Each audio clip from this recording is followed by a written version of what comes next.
scan my QR code and follow me on all social media platforms. If you're new, don't forget to subscribe and don't forget to like. Mental health has taken over so many lives. It has destroyed so many people in this world. It has controlled so many minds. It has ruined families and individuals. Welcome back to my channel, guys. So for today's video, today, if you're new to this channel, my name is Laurie, and on this channel, I keep it 100. Please don't forget to tap on the subscribe button and don't forget to smash the like button. Today is story time, and I'm going to be talking to you guys about mental health awareness, how I cope, deal, and struggle with mental health. Mental health controls a lot of people in this world. I'm going to hop right into it. If you're not subscribed, please don't forget to tap on the subscribe button and don't forget to smash the like button. Don't forget to subscribe because I'm also going to be talking about my teenager. He's 17, how he's dealing with anxiety and how he copes with it. All I can say, he watched a video on TikTok. Yes, TikTok. And now something triggered in his brain, and I did get a full okay with sharing his video. So you don't want to miss this at all, because this stuff is real, especially when it comes to a human mind. I feel helpless because I feel like I've been protecting him his whole life, and this mental health shit, I don't know how to protect him. All I could do is support him, hold him, pray for him, and just keep reminding him that he will be okay. Let me tell you, he will be okay. It's basically his story / documentary of what he's going through. I did ask him if he would ever be on camera to tell his story, and he did say yes. But my son is so indecisive. So with that being said, I would love to share his story, and that's why I had to make sure that I get the okay from him. I deal with mental health, and I've been dealing with it literally all my life. So I've dealt with it my whole life, but I've dealt with it my whole life, but I actually wasn't just aware, because you got to remember, back then I had an addiction to hardcore drugs back in between the years 2000 and 2004. And then in 2004, I went to prison. Prison saved my life because I got clean, and so I didn't have any drugs to take. There's a way to get drugs in prison, but that wasn't my thing. I just wanted to get clean. I was more focused on just trying to get my life on track and trying to get my life together, because I'm not getting any younger. So I wanted to change my life for the better. And that's exactly what I did. So when I was in prison, I didn't experience no anxiety symptoms or anything like that. And then when I was getting high, I didn't even experience it because I was too high. And then in 2010, my father passed away, and that's when I started Percocets, and that's when I had an addiction to that. That lasted for about 8 years. And then 5 years ago, my doctor stated that I have a slight high blood pressure and that I was going to be needing medication. That's when everything started, because after the whole addiction to the pills, I don't know, your mind is very powerful, and you can make your mind believe any darn thing that you put your mind to. I feel like I made myself so afraid of any type of medication that I take. So now it's like if I touch medication, even Tylenol, I feel like it's going to get into my bloodstream and my heart's going to stop. That's the mindset that I have. But I'm gradually working through that so that I don't feel that. It took about a year or so for me to gradually get into that mode where nothing's going to happen. You're not going to pass away. You're not going to die or anything like that. But it's like easier said than done, because when you're having panic attacks, that shit is hard to deal with. It really is. But I recently started feeling more and more of it when I was put on a high blood pressure medication. You know, back in 2017, I overdosed off of Percocets. And ever since I got off those pills, because I quit cold turkey, I made myself believe that any medication, whether it's Tylenol, just any type of medication, if I take any medication, if I touch it, it's going to get in my pores and it's going to make my heart stop. So so many years I struggled with that, and I still kind of do. And when my doctor said you have a slight blood pressure, high blood pressure, and you're gonna have to be put on some medication for that, it was like, oh my God, what am I gonna do? What's gonna happen? Am I gonna die? Like, all these thoughts kept coming into my mind, and I didn't know how to stop it. It's been difficult. It's been real difficult. I would wake up with heart palpitations. I would wake up feeling worrying. And I'm on camera feeling or looking like I'm okay. Nothing's wrong. You know, a lot of us, we hide what's going on with us. We hide it very well. And I've always hid what I'm feeling is to protect my son. And it's worked. It's worked very well, because he would always think like, Mama, you take on the world and nothing bothers you. You're always smiling. You're always happy. And I never felt, not one bit, that you never loved me. He said, you always tell me you love me. Every single day I wake up and I tell my son I love him. Before I leave the house, I give my son a kiss and I say, baby, I love you. Have a good day. God bless you. And don't forget to pray. Every single day. And that's one thing that I will never stop doing. And so I had to get help. Like, I literally had to go through counseling. I've been going through counseling for so many years. I was on medications for, self-medicating myself.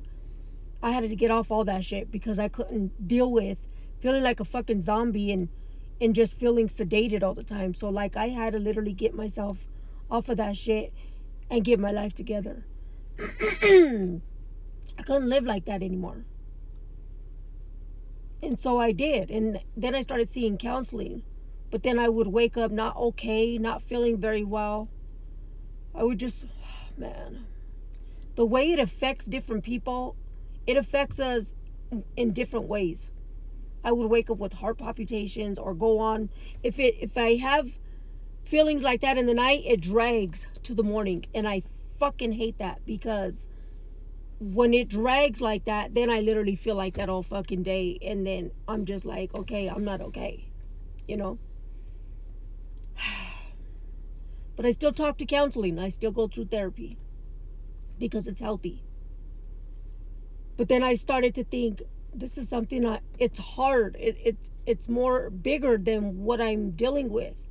And I don't know how to deal with it. I don't want to be on medication, because I don't want to feel like I'm just putting a fucking Band-Aid and just calling it a day. I don't want to feel like that. I want to be free from whatever I'm going through. I want to be back to normal. Was I ever normal? I don't fucking know. Before, I was just too high to even think what normal was. So I can't even say I was normal. The only time I felt normal when I was in prison and present now. But prison has saved my life because I got off dope. But now, I went and talked to a therapist and I got put on some medication called SSRS or something like that. It's Lorazepam. Wait, I don't know what it's called. It'll be linked right here. And anyways, she put me on that. And it's not a medication that you have to stay on for the rest of your life. It takes away the anxiety and the panic, and it brings you more dopamine. Dopamine is the happy part of your brain. Has it been working? Oh my God. I wish I would have known about this medication a long time ago. But then again, I was trying to fight not to be on medication. And what's good about this medication, you don't have to be on it for the rest of your life. You can be on it until you start to feel better, and they can take you off of it.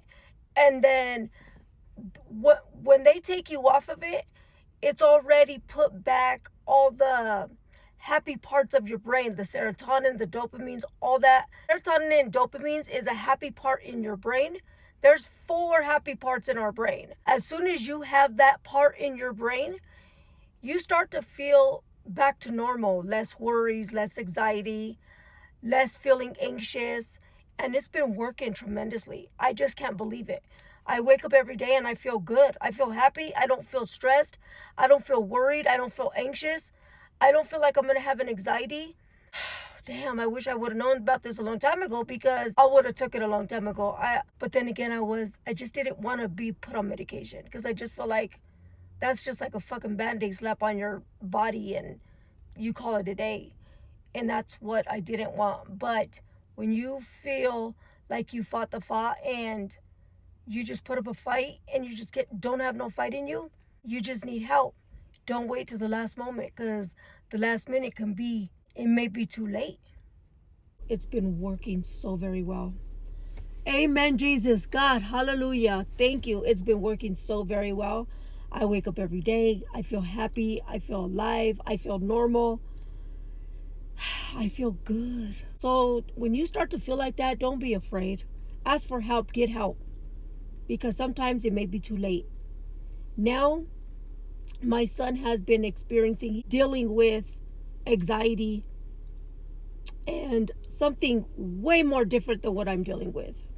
So, son, since I'm doing a video, like a little documentary about what's going on and how it happened with you, is it okay to share your story on my social media, YouTube, and like all my other social media platforms? Yes, it's okay. Do you give me the consent? I give you the consent with 2 thumbs up, 3 thumbs up. Yes, you do? Mm-hmm. Okay. Thank you. Because I don't want somebody to come back and say, oh, I can't believe you're exposing or putting his stuff out. He didn't give you consent. That's what people say, right? It's okay? It's okay. Okay. I love you. 3 years ago, he watched a video on TikTok. Yeah. Mental health has definitely taken a toll on billions of people in this world. Anxiety is real. Panic attacks are real. Some people don't feel symptoms, but they feel it within themselves. Some people go through it mentally, physically, spiritually. And some people just don't know how to handle it. There's people that know how to handle it. Every panic attack, anxiety, depression, everything is so different for people. We all deal with it in different ways. We all cope with it in different ways. But don't be embarrassed to ask for help. Because if you become embarrassed to ask for help, or you don't want to get help or talk to someone, it may be too late. And especially if your minor child is going through something, don't wait till the last minute. It's so important for you to keep in contact with your child no matter what, especially in these ages, 17s. My son is 17, so the teens, you have to keep that open communication between you guys. Me and my son are so close, but there's some things that he did hide because he was trying to protect me from worrying. And I told him, baby, why didn't you tell me? And when I talk to him, he just seems okay. So it's like he hid things from me like I hid it from him. And I get it. You know, you don't want to burden anybody. You don't want to make anybody worried. But at the same time, don't be closed off. Talk to somebody close to you. Talk to somebody, a counselor, therapist, someone. But don't be shy. Don't be embarrassed. Get help. Seek help so that you don't have to experience that you're feeling alone or you're alone. Because let me tell you something, my friend, you are not alone. So the next video will be about my son's story. So please stay tuned. Don't forget to give this video a big fat thumbs up. Don't forget to like, share, and subscribe. Don't forget to turn on your notifications so when I drop a video, you guys will be the first ones to know. And guys, don't forget, stay healthy, stay blessed, stay poppin'. Bye. Get them help, because you, my friend, just may save a life.